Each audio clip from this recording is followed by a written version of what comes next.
What's going on, agents? We've just had the special report for Year 5 Season 2 Puppeteers, and I'm here to give you a quick rundown of all the need-to-know information before the launch of Puppeteers and the new incursion coming tomorrow. Kicking things off, Yannick is back, giving us all those warm, nostalgic feelings.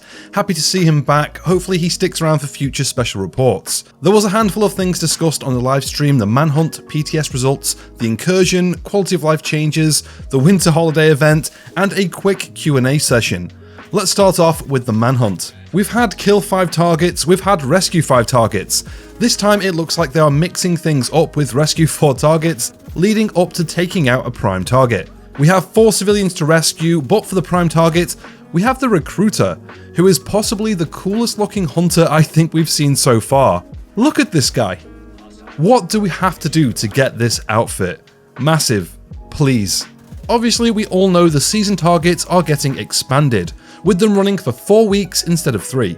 This is in part to give players more time to complete them, but it's also to give the devs more time to work on other things in the game, like performance. Next, we got a quick look at some of the new exotics and gear making their way to the game with Season 2, like the new exotic chest piece, which will be focusing on grenades, increasing radius and refunding grenades after 30 seconds. We're also getting a pretty nice looking exotic LMG which ignites enemies, focusing on the fire status effect. They did discuss the new gear set for quite a while, Exduro, which changes the effect of the flame turret. After the PTS, a lot of players wanted to see this reworked to be a bit more like Firecrest from the Division 1, but Yannick mentioned that that wasn't really the goal and it's supposed to be its own unique thing. He did also mention that the function of the turret combined with the new gear set is not visually obvious at first. When the turret is placed, it actually creates a radius, and anything that enters that radius will catch fire.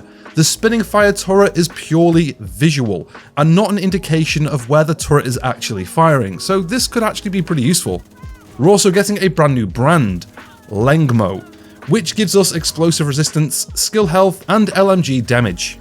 After that, they moved on to talk about the Season Pass, which has one of the nicest outfits I've seen in a while.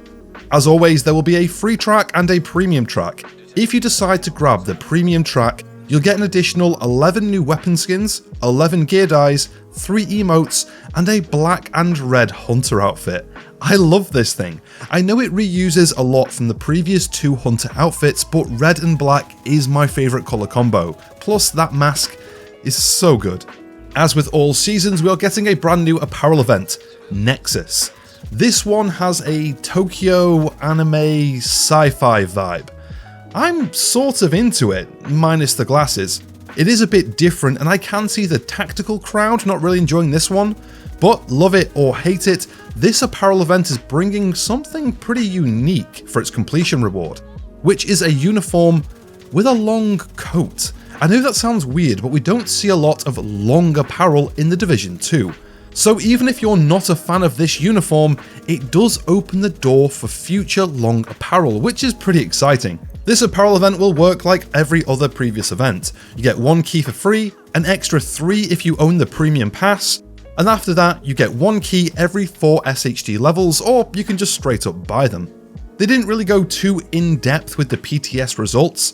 The new Incursion exotic SMG has had its RPM slightly nerfed from 1500 to 1350, partly because it was just very OP on the PTS, but also because apparently stacking it with other RPM buffs causes the high RPM to affect the servers, which is kind of funny. There were some other small things I didn't really want to go into, and the Descent game mode is getting its rewards reworked, making the game mode overall more rewarding.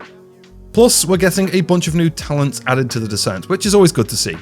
Of course, the big content drop of Season 2 would be the Incursion, and that is dropping tomorrow the moment the servers go live. And the Division 2 team are offering social media shoutouts for the first team to complete it, so don't forget to let them know. The Incursion is designed and based around having the right builds and team composition, opposed to the puzzle-solving nature of the raids.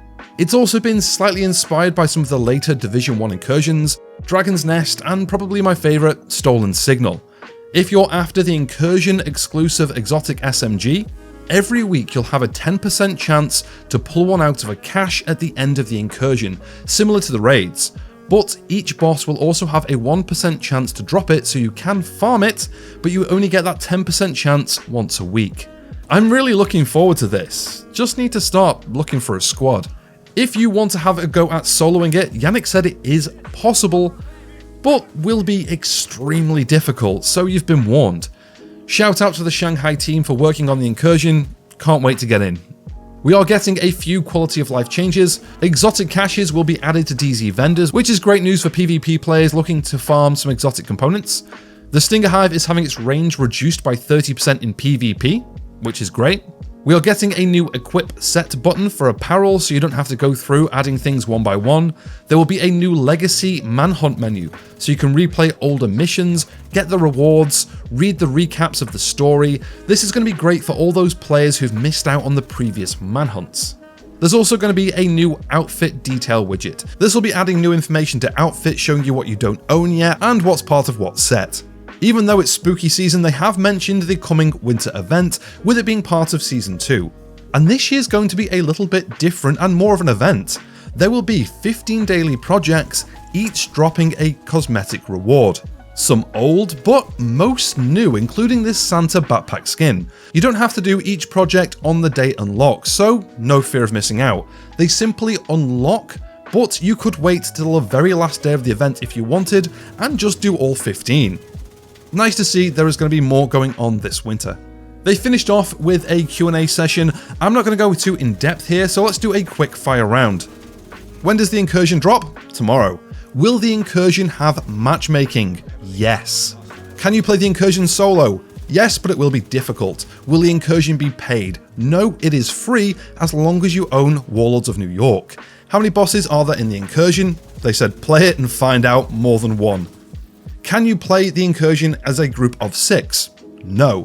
Is the incursion DPS based? No, it is built around group composition, so if you go in with a full DPS team, Yannick says you'll be in trouble. Will there be more incursions in the future? They said it depends how this one goes. Will we get the recruiter's outfit? They said would be nice. That's not a yes, but it's not a no either. Somebody asks, can you bring back Halloween masks? Yannick said yes, new masks will be available, but they will be in the store, so it doesn't sound like we'll be able to farm for them. Somebody asked tactical skins for legendary weapons. They assumed that they meant exotics. They said they have ideas, but nothing yet. Is St. Elmo's getting a nerf? Possibly in the future for PvP, currently working on a bigger PvP package. Will they be reworking exotics? It is intended, but nothing concrete yet. Will there be new exotics added to the raids now the old ones are in the Dark Zone? They've got nothing planned, but it would make sense now the raids have become a little trivial, but nothing planned. Will Descent get checkpoints? They said not at the moment. That would require a full rework of the game mode and can get very messy in the back end. Yannick said it would be a tremendous amount of work to add this and would trivialize what the Descent is. But they are looking at ways to reduce the time investment for the game mode, which is something. Somebody said, will performance issues be addressed? Yes, that is why seasons have been extended to 4 weeks, to give the team more time to work on other areas. Will the Division 2 get more support after Year 5 to bridge the gap between Div 2 and Div 3? They said no comment, can't talk about that at the moment. And the consistent question chat spams, can we get more inventory space? Yannick said technically this is simply not possible at this point. It would cause way too many issues with the game, and I don't think we want performance to get any worse than it already is, right? Will there be any plans for textiles? This is one that I wanted to ask myself because I am sitting on a ton of them. They said yes, they're currently discussing what would be the best use for them because they know we're all sitting on a lot of them. And that is your recap of the Year 5 Season 2 special report. Are you hyped for tomorrow? Let me know what it is you're looking forward to or not. If you enjoyed this video, give it a like and don't forget to subscribe for future uploads. Have a great day and I'll catch you in the next one.